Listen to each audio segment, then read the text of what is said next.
तो ये सारी घोषणा एक पर लिखी हुई है, सब अभ्यर्थी भ्रमित हो रहे हैं, इनको अलग अलग घोषणा पत्र में लिखना है या फिर एक में। तो उसके लिए जो लास्ट में एक नोट लगाकर एक बिंदु लिखा हुआ है, अगर उसको ध्यान से पढ़ो तो आपको ऑटोमेटिक समझ में आ जाएगा कि यह करना या अलग। यहां साफ साफ लिखा हुआ है, जो लागू हो उसको भरे तथा लंबित निर्णित समस्त आपराधिक प्रकरणों का समस्त विवरण अंकित करे।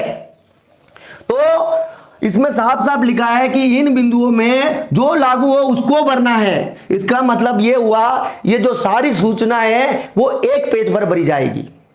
बात क्लियर है? जो 8 सूचनाएं, पहली सूचना सबके लिए लागू होती है, दूसरी सूचना जो महिलाओं के लिए लागू होती है लगभग, और 5वीं सूचना भूतपूर्व सैनिकों के लिए लागू होती है। यानी जो दूसरी और 5वीं संशय रहता है सभी पुरुषों के लिए लागू होती है या नहीं होती है। तो आप को उनमें या तो सभी का फॉर्मेट एक बन जाए, और जो लागू नहीं है उनको उनमें कुछ भी मत भरो, या फिर जो जो बिंदु लागू है, यानी पहला बिंदु लागू है 1 नंबर डालकर लिख लो, मैं राजस्थान का मूल निवासी हूं।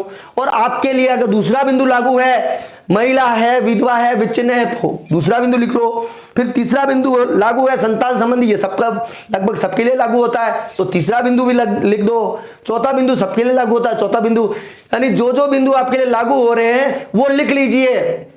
और लास्ट में यहां आ जाएगा आवेदक का नाम, पहले तो आ जाएगा हस्ताक्षर, नाम, और ये ऑटोमेटिक दे रखा है उस प्रपत्र में, और साइड में देना, और नीचे स्व घोषणा करनी है जैसे अपन चेक लिस्ट में करते थे, और नीचे हस्ताक्षर आएंगे घोषणा में। स्व सत्यापन है, अपन खुद सत्यापन कर रहे हैं, यानी मेरे द्वारा जो सूचना भरी गई है वो सही है। और मैं आपको बताना चाहूंगा कि ये स्व घोषणा पत्र है। स्व घोषणा पत्र को आप सिंपल कागज पर लिखोगे तो भी चलेगा, यहां शपथ पत्र नहीं है।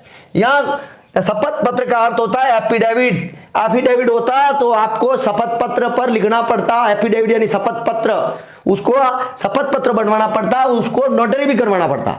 और यहां पर अपना है स्व घोषणा पत्र, जिसे कहा जाता है सेल्फ डिक्लेरेशन, यानी अपने खुद की घोषणा अपन खुद कर रहे हैं और नीचे अपने सिग्नेचर करके दे रहे हैं। तो यहां पर जरूरी नहीं है कि आप उसको एक शपथ पत्र पर भर कर दो। और मैंने ये सूचना आगे से भी प्राप्त करी है एक विशेष सूत्र से, यानी कि आपको एक शपथ पत्र पर लिखवाना है या फिर एक सफेद कागज पर चलेगा, तो वहां की यही सूचना है। अभी तक तो आपको ये जो सूचना है स्व घोषणा पत्र की, एक कागज पर, सादे कागज पर लिखनी है, जो आपके काम की है उनको लिखना है, या फिर सभी लिख लो, और जहां जो जो अपने काम की नहीं है उनको मत भरो, या फिर जो काम की है वो बिंदु भर दो एक पेज पर, और नीचे स्व सत्यापन कर दीजिए अपने व्हाइट कागज पर। आपको बिल्कुल संशय करने की जरूरत नहीं है, बिल्कुल घबराने की जरूरत नहीं है, बिल्कुल इजी फॉर्मेट है।